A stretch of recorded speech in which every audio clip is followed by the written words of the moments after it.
Welcome to GDR news బులెటిన్ల ముందుగా headlines.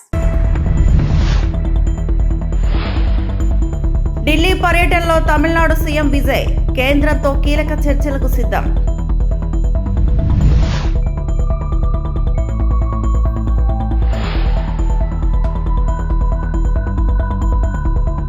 NTR కు భారత రత్న ఇవ్వాలి ఏపీ సీఎం చంద్రబాబు.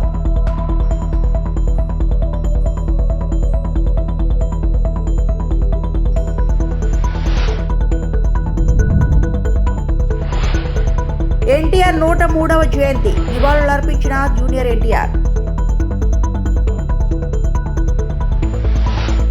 తమిళనాడు ముఖ్యమంత్రి సి జోసెఫ్ విజయ్ ఢిల్లీలోని తమిళనాడు హౌస్ నుంచి బయలుదేరారు. ముఖ్యమంత్రి బాధ్యతలు చేపట్టిన తర్వాత ఇది ఆయన తొలి అధికారిక ఢిల్లీ పర్యటనగా ప్రాధాన్యత సంతరించుకుంది.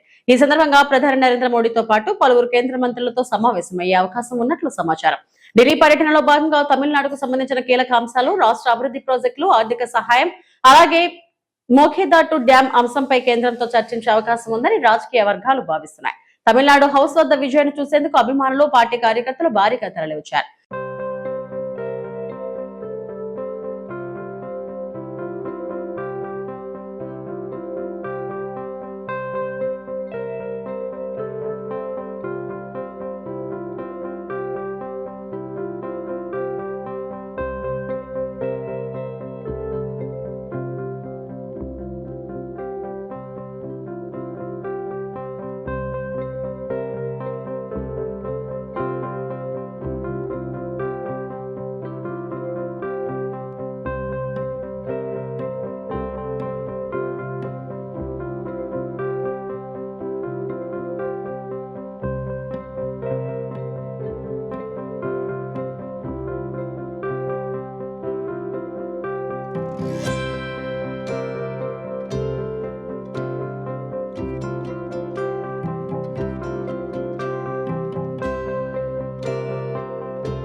ఎన్టీఆర్ ఆశయాలకు అంకితమై భావితరాలకు వాటిని అందించడం అందరి బాధ్యత అని టీడీపీ అధినేత ముఖ్యమంత్రి చంద్రబాబు అన్నారు.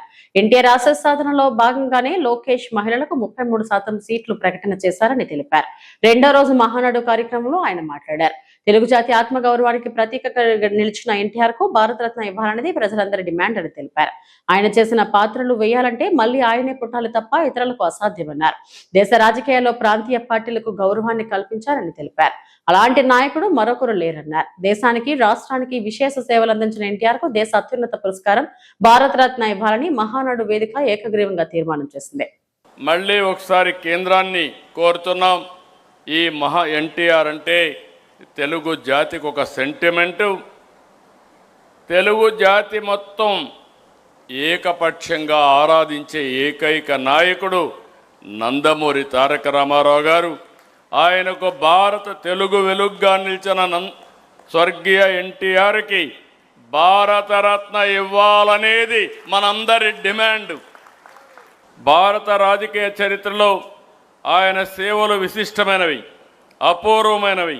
అందువల్ల తెలుగు ప్రజల మనోభావాలను గౌరవిస్తూ దేశానికి, తెలుగు జాతికి ఆయన చేసిన విశిష్ట సేవలను గుర్తించి భారత ప్రభుత్వం స్వర్గీయ నందమూరి తారక రామారావు గారికి దేశ అత్యున్నత పౌర పురస్కారం భారతరత్నను ప్రకటించాలని మహానాడు ఏకగ్రీవంగా తీర్మానిస్తుంది. ఇది మనందరి ఆకాంక్షే కాకుండా ప్రతి తెలుగువాడి ఆకాంక్ష, తెలుగువాడి కోరిక. ఈరోజు మీరు ఒక్కసారి చూస్తే దేశ రాజకీయాల్లోనే పెను మార్పులకు నాంది పలికిన వ్యక్తి మళ్ళీ ఒకసారి ఏకగ్రీవంగా రాష్ట్రం మొత్తం మనం కోరుకుంటున్నాం, పార్టీ అంతా కోరుకుంటున్నారు. మీరందరూ కూడా దీన్ని ముక్త కంఠంతో ఏకగ్రీవంగా ఇక్కడుండే వాళ్లే కాకుండా ఎవరైతే ఈరోజు క్లస్టర్ స్థాయిలో ఉండే వాళ్ళు కూడా లేచి నిలబడుకొని గట్టిగా ఏకగ్రీవంగా ఆమోదించాల్సిందిగా మిమ్మల్ని అందరినీ కోరుతున్నాం. టీడీపీ వ్యవస్థాపకుడు దివంగత మాజీ ముఖ్యమంత్రి నందమూరి తారక రామారావు 103వ జయంతి సందర్భంగా ఆయన మనవడు సినీ నటుడు జూనియర్ ఎన్టీఆర్ నివాళులు అర్పించారు. గురువారం హైదరాబాద్ లోని ఎన్టీఆర్ ఘాట్ వద్దకు చేరుకుని పుష్పాంజలి ఘటించారు. ప్రముఖుల రాక నేపథ్యంలో ఎన్టీఆర్ ఘాట్ వద్ద పోలీసుల బందోబస్తు ఏర్పాటు చేశారు.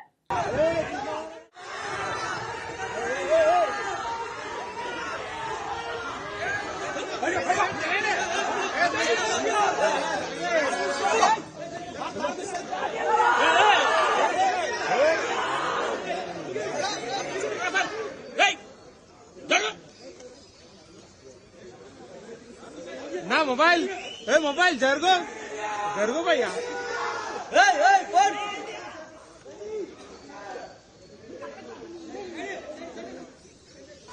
మహానాడులో టీడీపీ నేతల భాష బాడీ లాంగ్వేజ్ అహస్యంగా ఉందన్నారు మాజీ మంత్రి ఆర్కే రోజా. ఇది సైకిల్ పార్టీ మహానాడా లేక సైకో పార్టీ మహానాడా అని ప్రశ్నించారు. వైఎస్ఆర్సీపీ అధినేత వైఎస్ జగన్ కాలికోటికి సరిపోని వారు ఇష్టం వచ్చినట్టు మాట్లాడుతున్నారు. మహానాడును టీడీపీ కార్యకర్తలు కూడా పట్టించుకోలేదని ఎద్దేవా చేశారు. మహానాడా లేక సైకో పార్టీ మహానాడా అని అందరికీ ఒక అనుమానం కలిగింది. ఎప్పట్లాగే వాళ్ళు జగన్మోహన్ రెడ్డి గారి కాలి గోటికి సరిపోని వాళ్ళు కూడా ఏ విధంగా రెచ్చిపై మాట్లాడుతున్నారో మనం చూస్తున్నాం. అలాగే జగనన్న ముందర నించోడానికి ధైర్యం లేనోళ్ళు కూడా మైకులు ముందున్నాయని ఎలా మాట్లాడుతున్నారో మనం అందరం కూడా గమనిస్తున్నాం. వీళ్ళ మహానాడులో ప్రసంగాలన్నీ మీరు చూస్తే పెద్ద బోగస్ మాటలే అని ఈ రాష్ట్ర ప్రజలకి మరోసారి కూడా అర్థమైంది. ఎందుకంటే ప్రజలకి ఆల్రెడీ 2 ఏళ్లలో పర్సనల్గా వాళ్ళు కూడా దాన్ని అనుభవించారు. ఎందుకంటే వాళ్ళకి ఏం అందటం లేదు కాబట్టి. ఈరోజు ప్రజలతో పాటు తెలుగుదేశం పార్టీ కార్యకర్తలకు కూడా ఈ తెలుగుదేశం పార్టీ ఒక బోగస్ పార్టీ, బోగస్ మాటలు తప్ప ఏం చేయదనేది వాళ్ళకు కూడా ఈరోజు అర్థమైంది. అందుకే టీడీపీకి 70 లక్షల మంది కార్యకర్తలు ఉన్నారు అని చెప్పి ప్రగల్భాలు పలుకుంటారే. మరి ఈరోజు మీరు చూస్తే హైబ్రిడ్ మహానాడు అని నియోజకవర్గాల వారీగా డిజిటల్ స్క్రీన్స్ పెట్టి కుర్చీలు వేసి మీ స్పీచ్లు వినిపిస్తుంటే ప్రజలు సరే వాళ్ళు ఎలాగూ రారు, మీ వల్ల ఉపయోగం లేదని తెలిసిపోయింది కాబట్టి మరి టీడీపీ కార్యకర్తలు కూడా ఎందుకు ఆ డిజిటల్ స్క్రీన్స్ ముందు కూర్చోట్లేదు, మీ స్పీచ్లు వినట్లేదు అనేది ఒకసారి మీరు ఆలోచించండి. ఎందుకంటే ఈరోజు hybrid Mahanadu utter flop Mahanadu అని మరోసారి ప్రూవ్ అయింది. ఎందుకంటే వీళ్ళు బిర్యానీలు ఇచ్చి డబ్బులు ఇచ్చి డ్వాక్రా వాళ్ళని తీసుకొచ్చినా రాలేదు. ఆఖరికి చూడండి, స్టేజ్ మీద ఒక పక్క స్పీచ్లు వస్తుంటే ఓ పక్క రికార్డింగ్ డాన్సులు పెట్టారు. బద్వేల్ నియోజకవర్గంలో ఇది. సో రికార్డింగ్ డాన్సులు పెట్టి డ్వాక్రా మహిళల్ని బలవంతంగా తీసుకురావడానికి ప్రయత్నిస్తున్నారు తప్ప తెలుగుదేశం పార్టీ నాయకులు కార్యకర్తలు కూడా ఈ రోజు తెలుగుదేశం పార్టీ సంక్షేమ పథకాలకు ఆద్యుడు దివంగత మాజీ ముఖ్యమంత్రి ఎన్టీఆర్ అని నటుడు రాజేంద్ర ప్రసాద్ అన్నారు. నందమూరి తారక రామారావు జయంతి సందర్భంగా హైదరాబాద్ లోని ఎన్టీఆర్ ఘాట్ వద్ద రాజేంద్ర ప్రసాద్ నివాళులు అర్పించారు.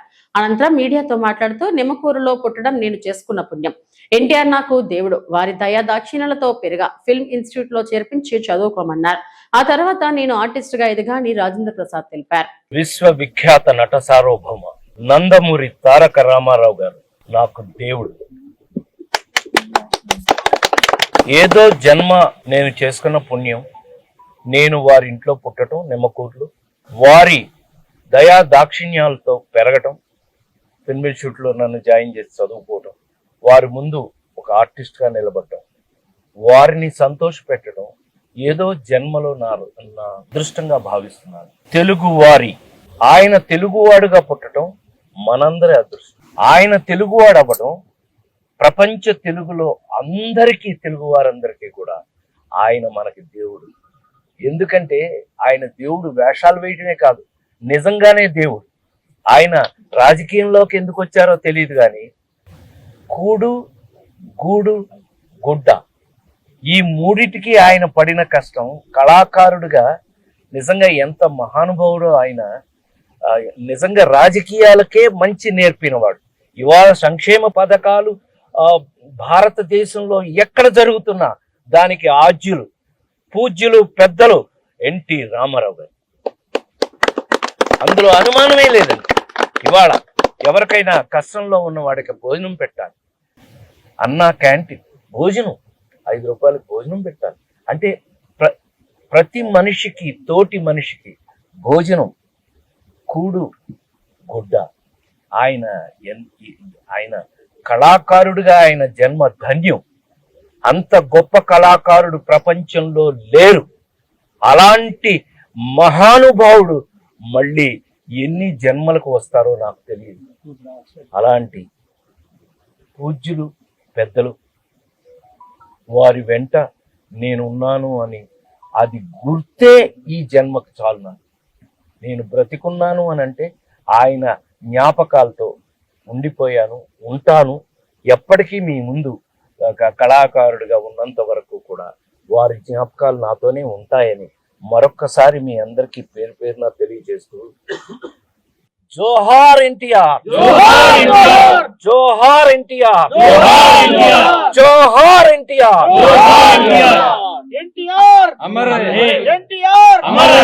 బెల్ట్ షాపులపై పోరాటం చేసిన బీఆర్ఎస్ నాయకులను అక్రమంగా అరెస్టు చేసి జైలుకు పంపారని బీఆర్ఎస్ నేత ఆర్ఎస్ ప్రవీణ్ కుమార్ ఆరోపించారు. స్టేషన్ బెయిల్ వచ్చే సెక్షన్లు ఉన్నప్పటికీ అర్ధరాత్రి వేళ కోర్టులో హాజరుపరిచి జైలుకు పంపడం దారుణమన్నారు. బీఆర్ఎస్ నాయకులను అక్రమంగా అరెస్టు చేసిన పోలీస్ అధికారులపై చర్యలు తీసుకునే వరకు పోరాటం కొనసాగిస్తామని ఆర్ఎస్ ప్రవీణ్ కుమార్ స్పష్టం చేశారు. ప్రభుత్వం ప్రజాస్వామ్య హక్కులను అణచివేస్తుందని విమర్శించారు. ఏ ఊరు కూడా మాకు బెల్ట్ షాప్ కావాలని కోరుకోదు మిత్రులారా. ఎందుకంటే మా అక్కలు అమ్మలు ఇక్కడనే ఉన్నారు. ఎవరైనా మా భర్తలు గాని మా పిల్లలు గాని సారయ్య దాకాలని ఎవరు అనుకుంటారా? ఎవ్వరు కూడా అమ్మా ఇది లేకపోతే బాగుండరా బిడ్డ, ఈ 90 ml ఎక్కడి నుంచి వచ్చింది, ఇది గద్దరలాగా తగిలింది, ఈ 90 ml లేకపోతే బాగుండే అంటారు. ఎందుకంటే ఆల్కహాల్ అనేది విషం, అది మొత్తం ఊరినే నాశనం చేస్తుంది. ఈ ఊర్లో యువకులారు మా ఊర్లోకి వెళ్ళి తీసేయండి అన్నారు. దానికి ఈ ఊర్లో వాళ్ళు వీళ్ళు తోసుకున్నారు. ఓకే, తోసుకున్నారు, అయిపోయింది. మరి ఒక వర్గం ఎవరైతే బీఆర్ఎస్ పార్టీ వాళ్ళు ఉన్నారో, బీఆర్ఎస్ పార్టీ వాళ్ళేమో ఆ కౌంటర్లకు వెళ్ళి 90,000 రూపాయలు తీసుకొని పోవడానికి సిద్ధమైనరు. ఆయన కొట్టి తీసుకొని పోతాం బిడ్డ అని చెప్పి ఎఫ్ఐఆర్ రాసిండ్రు. నేను సబ్ ఇన్స్పెక్టర్ ఆఫ్ పోలీస్ గారితో మాట్లాడితే అవును సార్ ఎఫ్ఐఆర్ ప్రకారం చేసినామన్నారు. మరి అందులో పెట్టిన సెక్షన్లు చూస్తే అన్ని కూడా స్టేషన్ లో బెయిల్ ఇవ్వదగ్గ సెక్షన్లే పెట్టిండ్రు. మరి పెట్టినప్పుడు స్టేషన్లోనే బెయిల్ ఇవ్వాలి కదా. స్టేషన్ లో బెయిల్ ఇవ్వకుండా సీదా తీసుకుపోయి రాత్రి 2 గంటలకు మేజిస్ట్రేట్ దగ్గర నిలబెట్టిండ్రు. రాత్రి 2 గంటలకు ఏ వకీలు వస్తాడంటే ఏ మేజిస్ట్రేటే జల్దీ జైలుకి పంపాడు. నాకు నిద్ర వస్తుంటే నిద్ర లేపుతారా మీరంట, నిద్ర లేపి నన్ను ఇలా చేస్తారా అని చెప్పి కోపంతో మేజిస్ట్రేట్ ముందు రేపు పొద్దున జైలు పంపేది, తర్వాత బెయిల్ వచ్చినప్పుడు చూసుకుందాం అంటాడు. నేను పోలీస్ అధికారులను అడిగిన, అవునయ్యా కరెక్టే, వీళ్ళు బెట్టి షాప్ వద్దన్నారు, మీద కూడా కేసు కావాలి కదా. వీళ్ళు కంప్లైంట్ ఇస్తే ఎక్కడనే ఉన్నది, ఈ కంప్లైంట్ ఇస్తే దాని మీద కనీసం సిగ్నేచర్ కూడా పెట్టలేదు పోలీసు వాళ్ళు. ఇవాళ నేను జనార్దన్ రెడ్డి గారు ఇద్దరం కూడా డిఎస్పీతో మాట్లాడినాం, ఎస్ఐతో మాట్లాడినాం, వాళ్ళ పై అధికారితో కూడా మాట్లాడినాం. బరాబర్ దీన్ని ఉన్నతాధికారుల దగ్గర తీసుకుపోతాం. నిజంగా తప్పు చేసిన పోలీస్ అధికారుల మీద తప్పకుండా చర్యలు తీసుకునే దాకా మేము పోరాడుతూనే ఉంటాం. ఇంకా ఈ బెల్ట్ షాపు, ఈ లిక్కర్ షాపు, ఈ సారాయి షాపు మా ఊర్లో వద్దు అని చెప్పి తిరుపతిలో 35వ అఖిల భారత స్థాయి బ్రాహ్మణ వధూవరుల వివాహ పరిచయ వేడుక ఈ నెల 31వ తేదీన నిర్వహించున్నారు. వివాహ పరిచయ వేదికతో పాటు శివపార్వతుల కళ్యాణం, షష్ఠి పూర్తి కార్యక్రమాలు కూడా జరగనున్నాయి. తిరుపతి బస్టాండ్ ఎదురుగా అంకాలమ్మ గుడి సమీపంలోని ఎస్ఆర్ కన్వెన్షన్ హాల్లో మే 31న బ్రాహ్మణ వధూవరుల వివాహ పరిచయ వేదిక నిర్వహించున్నారు. మే 30న సాయంత్రం శివపార్వతుల కళ్యాణం సాంప్రదాయబద్ధంగా జరగనుంది. అలాగే షష్ఠి పూర్తి, భీమరథ శాంతి, సహస్ర చంద్ర దర్శన కార్యక్రమాలు కూడా నిర్వహించనున్నట్లు నిర్వాహకులు తెలిపారు. ఉదయం 8 గంటల నుండి స్పాట్ రిజిస్ట్రేషన్ సౌకర్యం కల్పించారు. 60 సంవత్సరాలు నిండిన వాళ్ళకి షష్ఠి పూర్తి, 70 సంవత్సరాలు నిండిన వాళ్ళకి భీమరథ శాంతి, 80 సంవత్సరాలు నిండిన వాళ్ళకి సహస్ర చంద్ర దర్శన కార్యక్రమాన్ని జరుపుతాం. అయితే నా పేరు చంద్రపు రామకృష్ణ శేషగిరిరావు, FOPMIS చైర్మన్గా ఉన్నాం. మాచిరాజు కిరణ్ కుమారు ప్రధాన కార్యదర్శి, FOPMIS అంటే అఖిల భారత బ్రాహ్మణ కళ్యాణోపాధ్యాయ వివాహ సమాచార కేంద్రాలకి కార్యదర్శిగా ఉన్నారు. MS విశ్వనాథన్ గారు కార్యక సభ్యులు, పెమ్మరాజు కామేశ్వరరావు గారు తిరుపతిలో 35వ బ్రాహ్మణ ఉచిత వివాహ పరిచయ వేదిక ఈ నెల 31/5/2026 ఆర్టీసీ బస్ స్టాండ్ ఎదురుకుండా ఉన్న ఎస్ఆర్ కన్వెన్షన్ హాల్ అంటే పాత తిరుచానూరు రోడ్డులో ఉన్న అంకాళమ్మ గుడి ఎదురుకుండా ఉన్న కళ్యాణ మండపంలో సామూహిక షష్ఠి పూర్తి, భీమరథ శాంతి, సహస్ర దర్శన కార్యక్రమంతో పాటు బ్రాహ్మణ ఉచిత వివాహ పరిచయం కూడా 26వ సంవత్సరం నిర్వహిస్తూ ఉన్నాం.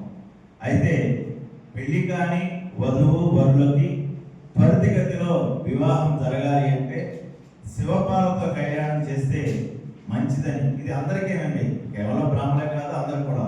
అయితే బ్రాహ్మణులుగా మేము 10 మందికి తెలియజేయాలనే ఉద్దేశంతో బ్రాహ్మణులో వధువులు ఎవరైతే పెళ్లి కాని అమ్మాయిలు అబ్బాయిలు ఉన్నారో వాళ్ళందరినీ కూర్చోబెట్టి 30వ తారీఖు అంటే శనివారం సాయంత్రం 4:30 గంటల నుంచి 8 గంటల దాకా శివపార్వతుల కళ్యాణం నిర్వహిస్తున్నాం. పాల్గొన్న వారందరూ కూడా ఆ రోజు రాత్రికి మరి ప్రసాద వితరణ ఉంటుంది. అలాగే 31వ తారీఖు మార్నింగ్ ఎర్లీ అవర్స్ 4:30 నుంచి ఉదయం 4:30 నుంచి 8:30 దాకా 60 సంవత్సరాలు నిండిన వాళ్ళకి షష్ఠి పూర్తి, 70 సంవత్సరాలు నిండిన వాళ్ళకి భీమరథ శాంతి, 80 సంవత్సరాలు నిండిన వాళ్ళకి సహస్ర చంద్ర దర్శన కార్యక్రమాన్ని 15 సంవత్సరాల నుంచి నిర్వహిస్తూ ఉన్నాం.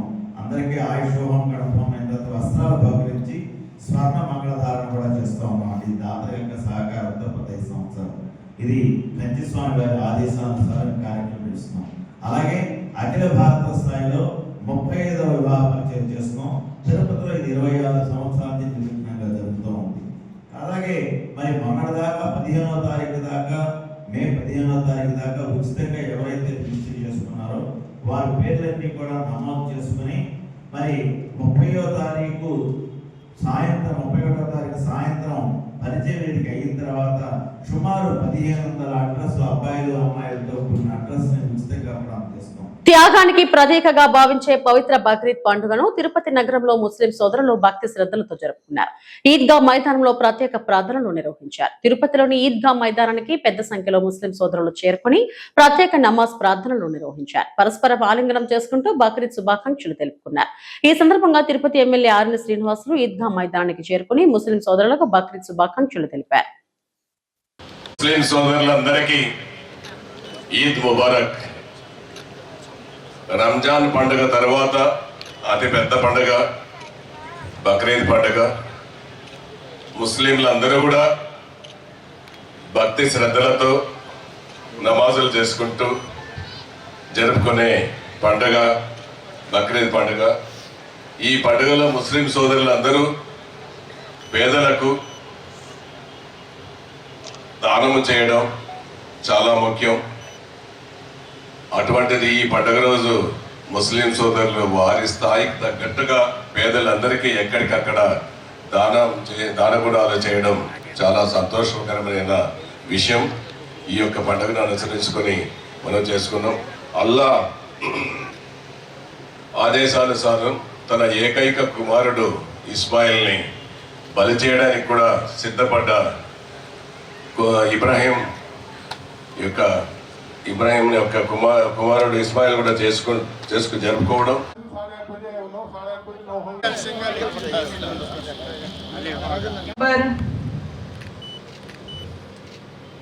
అల్లాహు అక్బర్.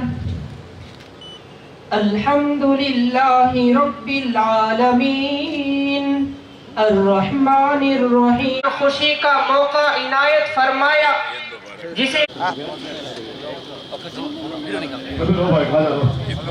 खुशी मनाने का जश्न मनाने का मौका तलाश करते थे और यही वजह है.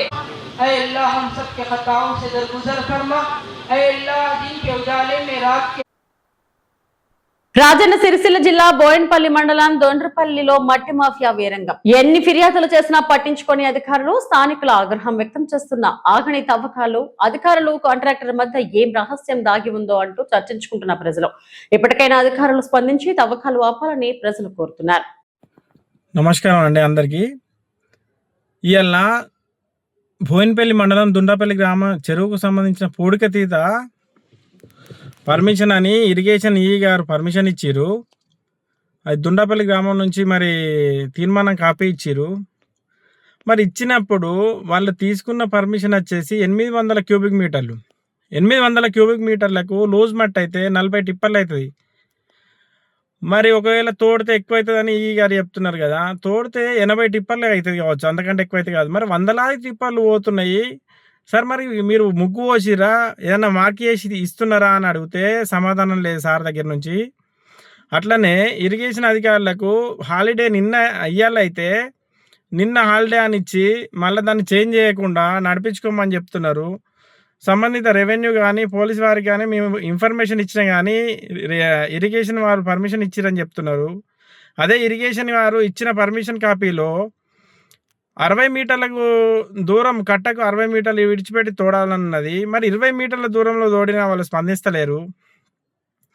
అదే ఇరిగేషన్ ఈ గారు క్వాంటిటీ ఎక్కువ అయిపోయింది, నోటీస్ ఇచ్చినామని చెప్తున్నారు. నోటీస్ ఇచ్చినా కూడా ఆపడం లేదు అని అంటే మరి ఏందో అర్థమైతలేదు. అట్లనే 2 జేసీబీలు పెద్ద పెద్ద జేసీబీలు పెట్టి 200 మిషన్స్ వందలాది టిప్పర్లు తెచ్చి లోడ్ ఎత్తున్నారు. ఆ వీడియోలు ఉన్నాయి, అవన్నీ పంపినా కానీ ఇప్పటి వరకు రెస్పాన్స్ అయితే లేరు. అసలు అధికార యంత్రాంగం చిన్న పొరపాటు జరిగితేనే పరిశాన్ చేసేటోళ్ళు చిన్న చిన్నోళ్ళ దగ్గర మరి ఇంత పెద్ద దోపిడీ జరుగుతుంటే ఎందుకు కోరుకుంటున్నారో అర్థమైతలేదు. అన్ని డిపార్ట్మెంట్లకు ఇన్ఫర్మేషన్ ఇవ్వడం జరిగింది. అసలు స్పందించరా ఏంటనేది ఒక్కసారి మీడియా మిత్రులకు కూడా ఒకసారి చెప్తున్నా,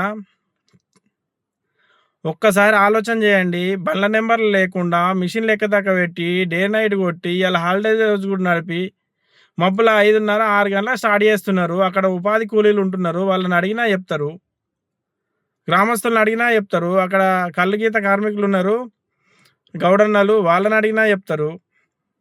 అసలు మరి ఎందుకు స్పందించట్లేదు? 20 మీటర్లకు దగ్గర కట్టకి 20 మీటర్ల దగ్గర పోయి మేము ఆపి చెప్తే కొంచెం దూరం దౌడుతున్నారు. ఇప్పుడు మరి 60 మీటర్ల దూరం ఉండాలనే రూల్ పాటించట్లేదు, హాలిడే రోజు అవ్వద్దనే రూల్ పాటించడం లేదు. ఇవి పాటించకున్నా కానీ ఎన్నోసార్లు ఇరిగేషన్ ఈ గారికి ఫోన్ చేసి చెప్పడం జరిగింది, అయినా స్పందిస్తలేడు.